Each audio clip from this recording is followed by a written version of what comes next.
But I know better now. I understand those things that I did not understand before. I must be the one to kill Harry Potter, and I shall be." At these words, seemingly in response to them, a sudden wail sounded, a terrible drawn-out cry of misery and pain.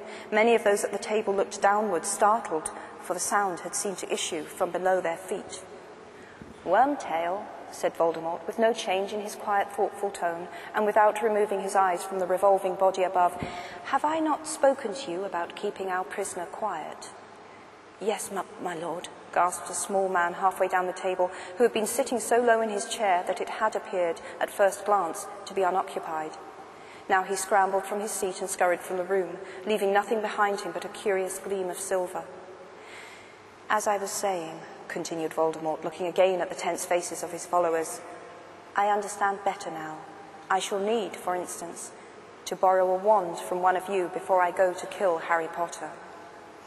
The faces around him displayed nothing but shock. He might have announced that he wanted to borrow one of their arms.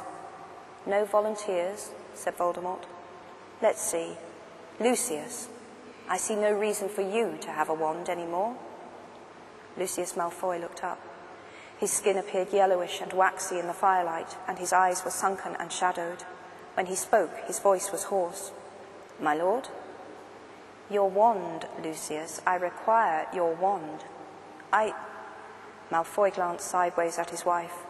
She was staring straight ahead, quite as pale as he was, but beneath the table, her slim fingers closed briefly on his wrist. At her touch, Malfoy put his hand into his robes, withdrew a wand, and passed it along to Voldemort, who held it up in front of his red eyes, examining it closely. "What is it?" "Elm, my lord," whispered Malfoy. "And the core?" Dragon heartstring." "Good," said Voldemort. He drew out his own wand and compared the lengths. Lucius Malfoy made an involuntary movement. For a fraction of a second, it seemed he expected to receive Voldemort's wand in exchange for his own. The gesture was not missed by Voldemort, whose eyes widened maliciously. "Give you my wand, Lucius?" "My wand?" Some of the throng sniggered. "I have given you your liberty, Lucius. Is that not enough for you? But I have noticed that you and your family seem less than happy of late. What is it about my presence in your home that displeases you, Lucius?" Nothing, my lord." "Such lies, Lucius." The soft voice seemed to hiss on even after the cruel mouth had stopped moving. One or two of the wizards barely repressed a shudder. As the hissing grew louder, something heavy could be heard sliding across the floor beneath the table. The huge snake emerged to climb slowly up Voldemort's chair. It rose seemingly endlessly and came to rest across Voldemort's shoulders, its neck the thickness of a man's thigh, its eyes with their vertical slits for pupils, unblinking.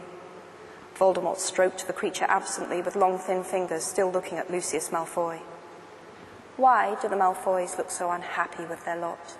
Is my return, my rise to power, not the very thing they professed to desire for so many years?" "Of course, my lord," said Lucius Malfoy. His hand shook as he wiped sweat from his upper lip. "We did desire it. We do." To Malfoy's left, his wife made an odd, stiff nod, her eyes averted from Voldemort and the snake. To his right, his son Draco, who had been gazing up at the inert body overhead, glanced quickly at Voldemort and away again, terrified to make eye contact. "My lord," said a dark woman halfway down the table, her voice constricted with emotion, "it is an honor to have you here in our family's house. There can be no higher pleasure." She sat beside her sister, as unlike her in looks with her dark hair and heavily lidded eyes as she was in bearing and demeanor. Where Narcissa sat rigid and impassive, Bellatrix leaned towards Voldemort, for mere words could not demonstrate her longing for closeness. "No higher pleasure," repeated Voldemort, his head tilted a little to one side as he considered Bellatrix. "That means a great deal, Bellatrix, from you. My lord knows I speak nothing but the truth. No higher pleasure, even compared with the happy event that I hear has taken place in your family this week." She stared at him, her lips parted, evidently confused. "I don't know what you mean, my lord." "I'm talking about your niece, Bellatrix, and yours, Lucius and Narcissa. She has just married the werewolf, Lupin. You must be so proud." There was an eruption of jeering laughter from around the table. Many leaned forward to exchange gleeful looks. A few thumped their table with their fists. The great snake, disliking the disturbance, opened its mouth wide and hissed angrily, but the Death Eaters did not hear it. So jubilant were they at Bellatrix and the Malfoys' humiliation. Bellatrix's face, so recently flushed with happiness, had turned an ugly, blotchy red. "She is no niece of ours, my lord," she cried over the outpouring of mirth. "We, Narcissa and I, have never set eyes on our sister since she married the mudblood. This brat has nothing to do with either of us, nor any beast she marries." "What say you, Draco?" asked Voldemort, and though his voice was quiet, it carried clearly through the catcalls and jeers. "Will you babysit the cubs?" The hilarity mounted. Draco Malfoy looked in terror at his father, who was staring down into his own lap, then caught his mother's eye. She shook her head almost imperceptibly, then resumed her own deadpan stare at the opposite wall. "Enough," said Voldemort, stroking the angry snake. "Enough." And the laughter died at once. "Many of our oldest family trees become a little diseased over time," he said, as Bellatrix gazed at him, breathless and imploring. "You must prune yours, must you not, to keep it healthy?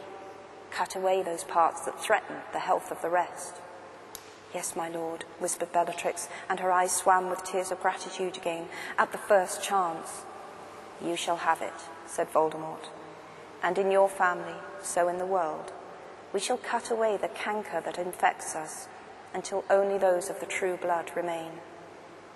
Voldemort raised Lucius Malfoy's wand, pointed it directly at the slowly revolving figure suspended over the table, and gave it a tiny flick. The figure came to life with a groan and began to struggle against invisible bonds. "Do you recognize our guest, Severus?" asked Voldemort.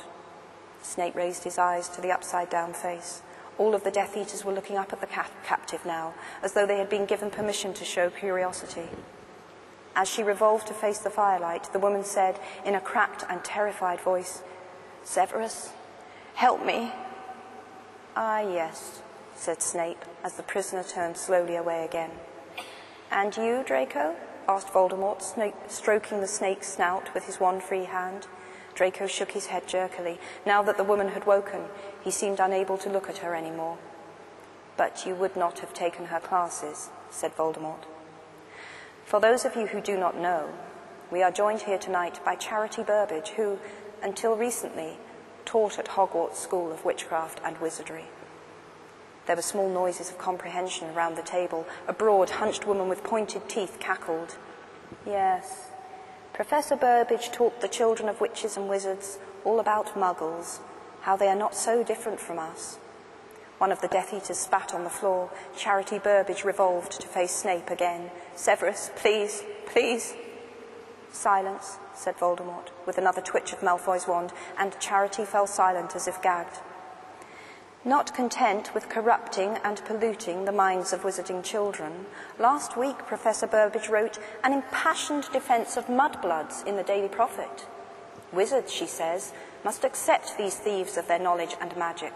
The dwindling of the purebloods is, says Professor Burbage, a most desirable circumstance. She would have us all mate with muggles, or, no doubt, werewolves. Nobody laughed this time. There was no mistaking the anger and contempt in Voldemort's voice. For the third time, Charity Burbage revolved to face Snape. Tears were pouring from her eyes into her hair. Snape looked back at her, quite impassive, as she turned slowly away from him again. Avada Kedavra. The flash of green light illuminated every corner of the room. Charity fell with a resounding crash onto the table below, which trembled and creaked.